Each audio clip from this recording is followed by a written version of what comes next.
Hey bestie, I read 7 books this month, so I'm excited to just ramble on about all of them. So I have all my books here. Like I said, I read 7 books this month, and I really do think this month was an immaculate chef's kiss reading month because I honestly enjoyed the majority of the books that I read. So I'm so excited to talk about them.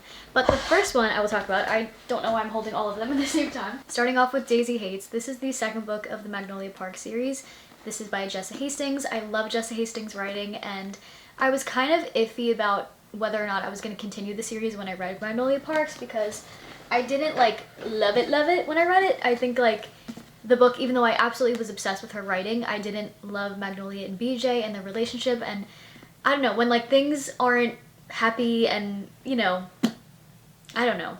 I just had to get used to the way that she writes relationships, I guess, and like the imperfections of it all, and like, yes, the relationship is toxic, but like once you know that and you're like, okay, this is a toxic relationship, I might not want it for myself, but like reading it is fun, and like the angst of it all, just so good. And the lines that she has in both of these books are just like gut-wrenching, like beautifully heartbreaking, and it's just, the angst of it all is so good. So I actually enjoyed this book so much more than the first one, so I would definitely like give this a go and try this book out before you like solidify your opinion on the series, because I really did enjoy this book. So that definitely made me want to like continue on with the series, even though again, like her relationships, I think because I went into this kind of having a better idea of the way that Jessa writes her characters and the love stories, like I knew kind of what to expect, and I think that's why I ended up liking it a whole lot better. So I love this book and I give it a 5-star. I just love her writing, and I loved it and I ate it up, and I had such a good time. I also listened to like the book playlist that went along with it, and I looked up the Pinterest vision boards, the Pinterest boards for the book aesthetic. Why am I out of breath? I'm like sitting talking. No, I didn't. What was I saying? But yeah, so I listened to the Spotify book playlist for this book, and then I also looked up like the Pinterest aesthetic boards for the book, and I feel like those two things kind of like elevated the reading experience too, and sometimes like just makes me that more excited to like read a book. So I think that might have added to it too, how much like I enjoyed this book. So yeah, I really enjoyed it, gave it a 5-star, and I would definitely recommend it for like just the drama and the angst. If you want like a fun time reading a book, like it keeps your attention, and yeah, I really enjoyed it, so I give that a 5-star. The next book I read was Done and Dusted by Lila Sage, and this really helped me because I was feeling a little bit slumpy, so this book kind of like helped me like read and like have a good time and enjoy a book. Very cute cover, love the cover. It was very cute, okay, like there were parts of it that I really loved, but I just didn't really find myself fully connecting with the characters or with the story, and it could just be me, it could be because I was feeling slumpy, and that's why I didn't really fully enjoy this book. But I kind of like, you know, read it and had a good time with it. So if you want like a spicy romance, it's a cowboy romance, brother's best friend. Oh, I didn't even explain what the book, I keep forgetting to explain what the books are about whenever I do these videos. Oh my goodness. So Daisy Hates, basically like rich people, think like Gossip Girl energy, but in London. And it's like rich people and the drama and the toxicity and like the angst, and everyone in like the group has their own stuff going on, and like this one in particular reads more kind of like mafia romance a little bit. So it kind of like delves into Daisy and her story and her brother's Julian, who I love. And basically her brother Julian is a London gang lord, and their parents died like years ago, so he's the one who takes care of her. So you kind of like delve into more of her story, and then like her and Christian, their love story, and it's just really interesting, and I found myself liking Daisy as a character more than I did Magnolia, and I think that's also why I enjoyed it more. But yeah, so think like London Gossip Girl vibes, but like the writing is so beautiful, and I don't know, I just loved it, and that's what I'll say on that. On to the next. This one is a cowboy romance, brother's best friend, all of the good vibes really. It was just like a fun, spicy romance. It was very spicy, by the way. But yeah, really enjoyed it, and it was just like, it was a good time. I wouldn't say it's like, it didn't really, I don't know. It wasn't a bad book, I just didn't really connect fully with it. And again, like it could have been that I was feeling slumpy too, and that could have played a part in like how I felt about the book too. But I honestly like would give it maybe a 3-star, which isn't a bad rating. I don't rate books lower than 3 stars usually, but that's only because like I don't think it's a bad book. Like if I felt like it was a really bad book, I would rate it lower than 3-star, but I think like it was a good book and I had a good time. But I just don't know that it's like one of my top books. Like when I compare my other 4-star reads, like I just couldn't give this a 4-star, I think.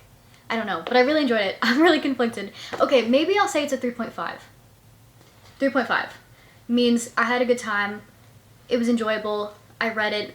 but I wouldn't say I fully like connected to the characters or like fully enjoyed it, but I still think it's like a good book, and I could see how other people would really love this. So I think that'll be my rating, 3.5. Next we have All In by Jennifer Lynn Barnes, and this is the third book in the Natural series. So the Natural series as a whole is a 5-star series for me. I think this one fell more at like a 4-star for me, but again, like that's a really good rating. I highly enjoyed all of these books, and I think this series like is just so good. Like I'll never stop recommending this series because I think it's just so... Jennifer Lynn Barnes' writing is just so easy to read and understand, and it really draws you in, and it's just like so immersive and fun, and like you have the mystery element to it. And I feel like if you liked A Good Girl's Guide to Murder, or you like more YA mystery, murder mystery type of books, then you would definitely enjoy this series. Basically the series follows a group of teens who help the FBI, and each person in the friend group kind of has their own special ability, and just like the plot and the mystery in these books is so good. The Found family is so iconic, and I love the Found family in this, so I love this series so much. So 5-star series for me. And in this one especially, you get to see like more backstory about other characters in the friend group that you maybe didn't know too much about in these two. So this was a really fun book, and I just love the series so much, so I would definitely recommend this series, especially if you're in a reading slump or if you're just getting into reading. I feel like the Natural series is one of those series that's really good. Like anything by Jennifer Lynn Barnes is probably a good go-to. So I definitely want to pick up the last book in the series soon and read that. The 4th one in the series is called Bad Blood, and I've heard really good things about the last book, so very excited for that. Next up, I'm so excited because this was a 6-star read for me. You can see all the tabs. Just, this was so good. And like, do I think it's like the best amazing book ever? I don't know. I feel like whenever I read a book 6 stars, it's like I enjoyed it so much and I connected with the characters, and like I'll think about these characters and it'll stay in my brain. It doesn't mean that it's like the best piece of literary fiction, even though I love her writing, but I just mean in general, like when I rate a book really high, it doesn't mean it's like fine literature. It just means like I really enjoyed it and I loved it, and I was kicking, screaming, giggling the entire way through, and just like really immersed, and just loved the book, you know? So this was a 6-star for me. I love her writing. I'm probably so late to like the Cassandra Clare hype because there's so many books like that she has out in like interconnected series and all of that, so I can't wait to dive into more of her stuff and also just like finish the Infernal Devices series. So basically this is the first book of the Infernal Devices series. This is called Clockwork Angel, and it's basically like Victorian London, which I love that setting. It's just so cozy, and you have like the urban fantasy. So you have the fantasy elements, you have the romance, you have the little mystery elements to it too, and it's just... it was so good and I enjoyed it so much. I love Will. Tessa, Will, and Jem are like the main trio of the series, and I love each of them so much. Like already from the beginning I was getting that 6-star feeling and just connecting so much to the characters and just loving this story. It just feels like such an epic story, and it's so cozy. Very rare that books like really feel like a real 6-star read for me, and I felt like that with like literally anything Sarah J Maas has written. Like that's always felt like a 6-star for me, and I feel like the more that I read Cassandra Clare, like it might even be more than that, or it might be at the same level. Like I'm obsessed. So I'm so glad that I found like a new series that I'm obsessed with. So I'm so excited to continue with the Infernal Devices series, and that's like the 3, I don't know where the other one is. But basically the Infernal Devices series is 3 books, and it follows 3 characters, and then you have like other interconnected series like the Mortal Instruments series and Lady Midnight, and all. There's like so many books, but I know that there's some people who say you should read City of Bones before you read the Infernal Devices, but I would honestly recommend the chronological order. I mean, I haven't read City of Bones since like high school, so I don't really remember how it was, but I will say if you want to start with the Infernal Devices series and start with Clockwork Angel, I think if you look it up, like the chronological order of Cassandra Clare's books, like it'll have a list of like those books in chronological order, but basically in the chronological order you start with Clockwork Angel. So I think you could definitely start with the Infernal Devices series before reading the other book series, and I think that would be fine. So if you want to start with Clockwork Angel, you definitely can. Nothing will be spoiled, and it's really good. So on to the next. Next up we have The 7-Year Slip, which was probably one of the best, probably the best romance I read this month, possibly of this year. Who knows? I guess we'll see. But I enjoyed this book so much. This, I can't even say it's a romance book because it just felt so much deeper than that. Like this book was just so beautiful, and a lot of the lines and just like the topics that come up in this story are just so beautiful. Like it wasn't just about the romance, it was also about like her dealing with the grief over her aunt and timing and love and all of this stuff, but then like the romance that was in it was really cute and sweet and endearing. It follows this woman in her 20s, Clementine, who is dealing with the grief over losing her aunt, and then she goes to move into her aunt's old apartment, and there's this element of magical realism to it. So when she goes to move into the apartment, she meets a man except he exists 7 years in her past. So you have this element of timing and magical realism that makes it really, really interesting. This book was just so beautiful. I easily gave it 5 stars, so I would definitely recommend it if you're in the mood for a romance. If you're a woman in her 20s, I think you'd appreciate this book too. But yeah, 5 stars, easy, love this book. Next up we have Girl Abroad by Elle Kennedy, and I was lucky enough to get the arc of this book. It actually comes out February 13th, I think. That will be just in time for Valentine's Day. If you don't have a Valentine, let the romance book be your Valentine and treat yourself to a good old time. Basically, it follows 19-year-old Abby, and her dad is this rock star. She goes to study abroad in London. Think London Boy by Taylor Swift, like those vibes. Amazing. So she goes to study abroad in London, so you kind of have this like coming of age aspect of it too. But she goes to move in, and all her roommates end up being guys. Because when she saw the names of her roommates listed, she just assumed it'd be girls. But her roommates end up being all guys. So you have like the roommate trope, the forbidden, you know, because you're not supposed to fraternize with your roommates or whatever, like that's their rule. I'm not gonna say it gives new girl vibes,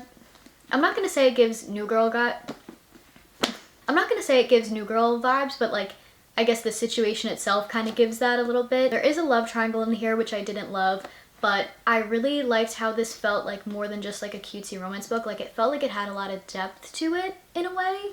Like it just felt like a full story. And you even have this like subplot of mystery, like with an art history thing. Like it was a really interesting subplot too. But yeah, overall I really enjoyed it. Personally, I didn't fully, I'm not gonna say I like my enjoyment level wasn't at an all-time high. That's all I'll say on that. This book was definitely spicier than I thought it would be. Going into it, I didn't think it was gonna have any spice, so I was really kind of surprised when there was.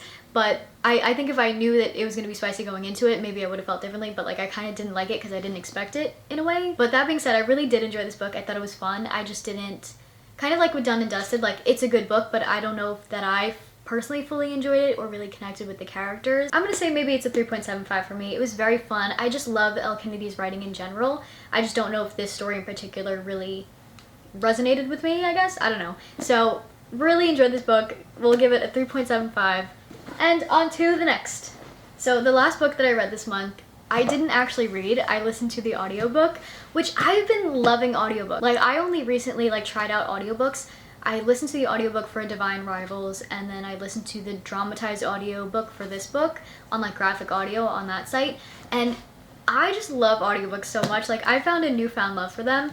And this book was perfect to listen to the audiobook for, because trying to read fantasy sometimes, it's just like sometimes hard to like really understand what's going on.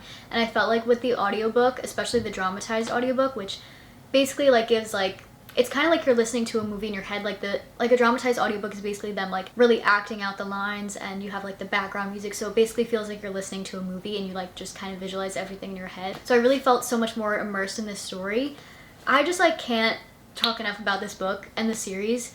I just love the series so much, and this book like felt very fresh. It felt like, well, you get like Ness's POV in this book. I also didn't say what this book is about, but basically this is the, I was gonna say 4th book because I did skip the novella of Court of Frost and Starlight, because I'm sorry, it wasn't enticing me. But I get that it's like the gang's hanging out and it's all happy and beautiful, and while I appreciate this and I think it's also very beautiful and like in its own way, it just doesn't entice me to read. But I think maybe when like the whole series is done, maybe I'll like go back to this and like read it fondly. But I did skip it, I will say that. Sue me. But basically this is the 5th book of the acotar series, which is a fantasy romance. I would definitely recommend starting with this series if you're just getting into fantasy, if you're just getting into Sarah J Maas books. Like this is a great series to start out with. First 3 books you're in Feyre, who's the main character, her POV, and then in this one you get Ness's POV and you get to see her kind of character arc. And that's like the one beautiful thing that I love about SJM's books, is the growth and the development of the main characters. Like seeing like Feyre's development in A Court of Mist and Fury, and then seeing Ness's development in A Court of Silver Flames, like is just so beautiful. And I love like the life lessons and the messaging that comes through, even in like a fantasy romance like this. Like it's just so much deeper than that. And I just love SJM's writing so much. Like I can never get over it. It's just so beautiful, especially like the end of this book. I mean, the end of all her books is known to like just be like amazing, mastermind, show-stopping, have you on the edge of your seat. They're just so amazing. I didn't make a reading vlog of me finishing this book, but just know that like sobbing at the ending, like not in a bad way, but like it was just so beautiful. Like looking back on it, everything about this book is just so beautiful. Everything about this series is just so beautiful. Like all these characters, the found family, the romances, is just so good, and I'm so excited to like finally finish Throne of Glass now and make my way to Crescent City, because I feel so left out with the release of like the third book in the Crescent City series. I just like want to know everything so I don't have to like panic scroll, because lately I've been like just trying to avoid spoilers left and right of like all of SJM's books really, but now I don't have to worry about getting spoiled for the acotar series, but I just want to read all of her books so then I don't have to have that fear of getting spoiled, you know? I want to know everything and be in the know, and I also just like can't wait to read all of the books. I'm gonna make my way through Throne of Glass next, and then Crescent City, and that's the plan. So 6 stars easily. So basically an amazing, immaculate reading month. I hope you guys enjoyed this little reading wrap up, and I'm excited for all the books and the reads to come, so I will keep you guys updated. I should have a reading vlog coming up for you guys soon, so I will see you then. Love ya! Bye!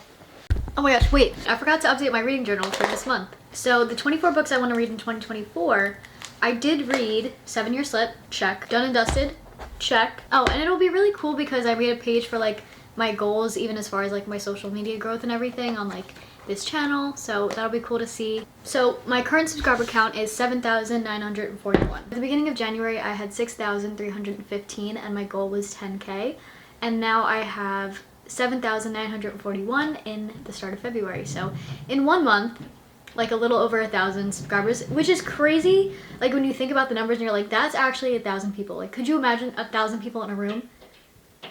That's crazy. Like imagine 1,000 people in this room watching me talk. That's crazy. So thank you guys. I love all 7,941 of you. You're all my besties and I love you so much. And let's keep it going. Let's keep growing, little fam. So my goal for February is still going to be 10K, and we'll see what happens at the end of February. So honestly, I was going to do a reading log situation where I basically write my notes down for each book. I didn't do that as I was reading it, so I'm like, I don't think I want to do that because I give my thoughts and reactions as I'm reading when I film it. So it's like, if I don't, then I'll just like write it down quickly what I think of it, but I just don't feel like doing that. So really, maybe I shouldn't have done a reading journal because I don't think I'm gonna stick with it. But what I will do is keep track of like what books I read every month, and also like my growth with social media and like what my goals were, and like as that progresses, like I think that'll be really cool to see too. And then I can look back on like I have certain reading goals that I have, so at the end of the year if I, you know, did these reading goals, I think that'll be cool to see too at the end of the year. But for now, that's my updated reading journal, and I hope you guys enjoyed this video. This is the real goodbye. I love you so, so much, and I'll see you in the next one. Bye.